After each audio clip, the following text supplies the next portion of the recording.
Fala pessoal, vamos hoje aí ao vídeo 2, a etapa 2, que trata da frequência semanal. Quem não viu lá o vídeo da etapa 1, dá uma olhadinha lá no canal do YouTube, porque lá vai mostrar quais são as informações que você precisa obter do seu aluno, as informações que você precisa obter da estrutura de treinamento que você tem disponível, e é uma etapa fundamental importantíssima para a gente seguir com o processo de treinamento, ok? Bom, por que eu resolvi tratar da frequência semanal num vídeo diferente do que aquele do primeiro vídeo? Porque a frequência semanal eu considero que ela é um ponto de suporte para todas as demais tomadas de decisão que nós viremos a fazer no processo de treinamento. Um aluno que treina 5 vezes por semana, ele vai ter um treinamento com uma característica muito diferente de um aluno que treina 2 ou 3 vezes por semana. Nós não podemos cometer o erro de ter um processo de treinamento rígido. Por exemplo, eu vou montar lá 3 treinos. Treino 1, treino 2, treino 3. Se o meu aluno for treinar 5 vezes por semana, ele vai fazer o treino 1, treino 2, treino 3, treino 1, treino 2. Na outra semana eu começo no treino 3 e assim sucessivamente.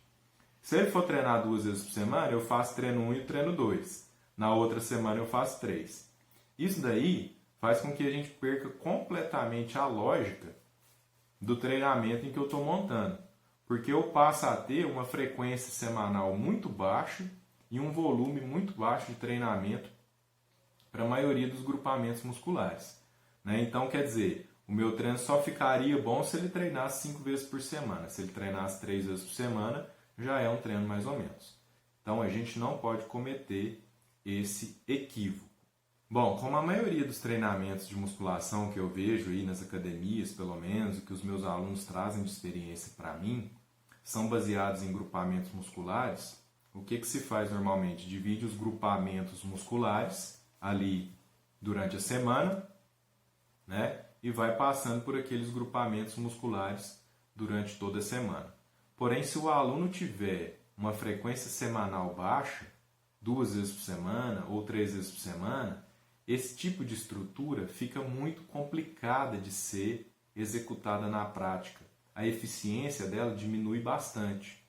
Então, eu preciso pensar em outras alternativas quando a frequência do aluno é baixa, E eu penso que isso é a maioria dos casos dos alunos em que vocês treinam.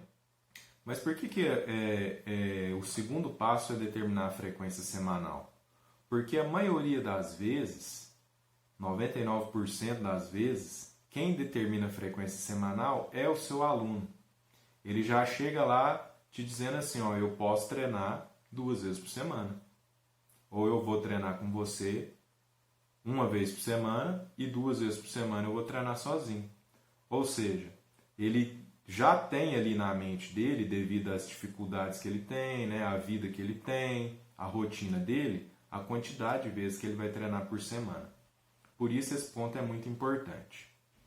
Outra coisa que a gente tem que diferenciar bastante é a frequência de treino da frequência com que cada grupamento muscular será treinado naquela semana.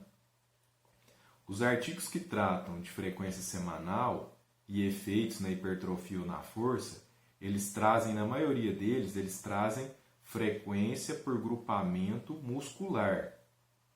E o que eles mostram? Que quando o volume é equalizado, ou seja, vamos fazer o mesmo volume, parece que não há muitas diferenças entre a frequência semanal. Treinar 1 vez, 2 vezes ou 3 vezes por semana. O volume parece ser uma variável mais importante do que a frequência semanal. Mas olha o que acontece na prática. O seu aluno treina 2 vezes por semana. De repente ele chega para você e fala assim, não, o mês que vem eu vou poder treinar 4 vezes por semana. O que vai acontecer com o treinamento dele? Vai aumentar o volume. Então eu tenho que pensar num processo de treinamento em que eu tenha bons volumes de treinamento, mesmo com uma frequência de treinamento baixa. Então, esses artigos aí que tratam da frequência semanal, de treinamento por grupamento muscular, né, eles mostram que não existe aí uma frequência ótima de treinamento. O nosso objetivo deve ser sempre progredir em relação ao volume, né? Seja aumentando a frequência semanal, seja aumentando o número de séries, né? Independente da maneira com que você faça, ok?